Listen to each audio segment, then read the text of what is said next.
The Biden administration is counting on infrastructure dollars to help fix the nation's clogged ports and to expand broadband access. Officials are hoping a series of initiatives rolled out yesterday can help fix the supply chain problems that are causing headaches for many Americans. But these initiatives will likely take some time to implement. So let's bring in Jared Bernstein to dig in a little bit deeper into what's to come from the infrastructure deal. He's a member of the White House Council of Economic Advisors. Mr. Bernstein, always good to see you again. Thanks for joining us. My pleasure. So consumer prices are higher. How worried is the White House about inflation? And what sort of impact could the infrastructure bill have on the overall economy? Let me just start with a statement that the president just released this morning because I think he captures the answer to your question very concisely. He said inflation hurts Americans' pocketbooks and reversing this trend is a top priority for me. Now, when the president makes something a top priority, that means we're going to start doing things now. It means we don't have time to wait, given the stressors on pocketbooks from this inflationary pressure for the longer-term bills to take place. They're critically important. Building Back Better and the infrastructure deal, the bipartisan deal, they will ease inflationary pressures. Economists across the board agree on this point over the medium and long term. But now we have to get out there and try to make sure that we ease the supply chain snarls in the ports of America. And that's why the president is going to Baltimore today to talk about some of the works that we're doing in the ports. Now, I'm going to talk about something I think I've never talked about on television in my long career, which is dwell time. The amount of time that containers are sitting on ports. These times are actually down thanks to some of the interventions of our port envoy, John Percari, some of the work that he's doing to increase the time that the ports are open. So I just want to give you a sense of not just the longer, the medium-term interventions, but the near-term actions the president is directing us to take to ease inflationary pressures caused by the pandemic-induced supply chain constraints. I think the president mentioned that Americans will start sort of feeling this really soon, but he hasn't even signed this into law yet. So how long will it take for this infrastructure money to make its way to the states to where, Americans will actually start to see stuff happening? The spend out from the infrastructure bill begins next year, which is, a couple months away, but it ramps up. It does start out relatively slowly in terms of spend out. But what's important there, and by the way, I worked for President Biden back when we did the American Recovery Plan, which had a similar kind of a shovel-ready characteristic to it when it came to infrastructure. Planning for these projects, hiring for these projects often begins before the spend out is fully ramped up. So we will see effects from these bills next year, but they're most impactful events on GDP growth, on the quality of good union jobs, helping to build these roads and bridges and replace the lead in the pipes and build charging stations and take action against climate, grid, mass transit. Those will ramp up over time, and we will feel their job impacts for years to come. So, Jared, let me just look at some of the numbers here. The S&P 500 has logged the longest series of records since 1997. The Russell 2000 is at an all-time high. The market is at an all-time high.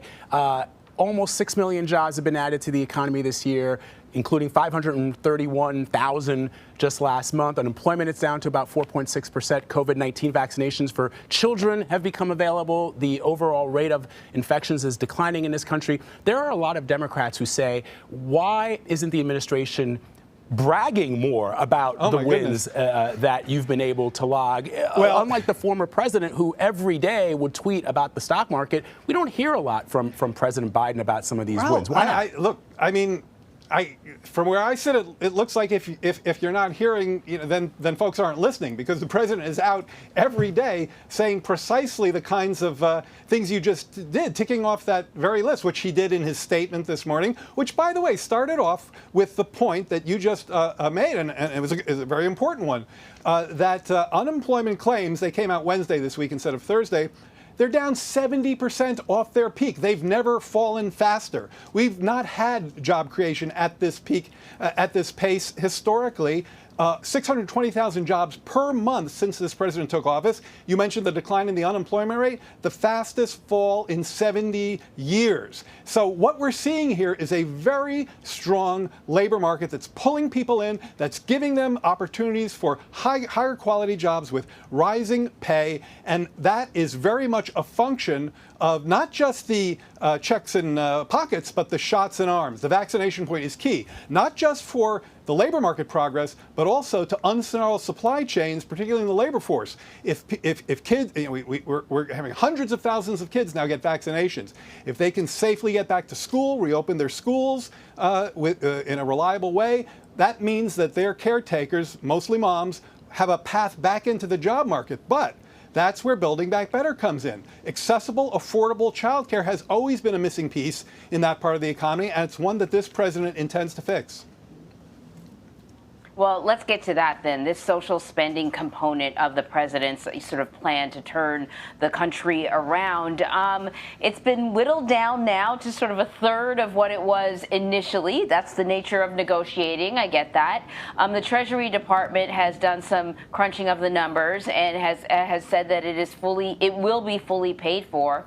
So then what's going on? What is the holdup? What are lawmakers still arguing over? Well, look, I mean, I am the economic policy guy. I don't hang out too much in the legislative huddles. I think what's key is where you started, though. There are lawmakers who want to see that the bill is fully paid for. We have done the scorekeeping, and thus far from what we've learned, our scorekeeping has been highly accurate. Not only, and the president continuously says that, and he is right, not only is the reconciliation bill paid for, it's more than paid for. It will be actually deficit reducing, and it is paid for in a highly progressive way by only raising taxes on households over $400,000 and wealthy corporations who have many avoided taxes. So you close those loopholes. You inject a big dose of fairness into the tax code, and while doing so, you create jobs and family budget enhancements for middle-class families, a middle-class tax cut for tens of millions of families who are raising kids, okay? A child care sector, universal pre-K. These are the measures that are in the reconciliation plan, and they are fully paid for. And do you believe that this will be sort of transformative in the way that the president had kind of campaigned on? Yeah, I think when, I guess we say Building Back Better now, and it just has become sort of, a slogan. It actually really means something. And I talked to President Biden about this when I joined up with him during the campaign. His North Star, he said to me, Jared, we don't want to just get back to where we were. Because where we were, as the virus so clearly showed us, exposed so many inequities and vulnerabilities in this economy. So many people that weren't getting pulled along when the economy grew.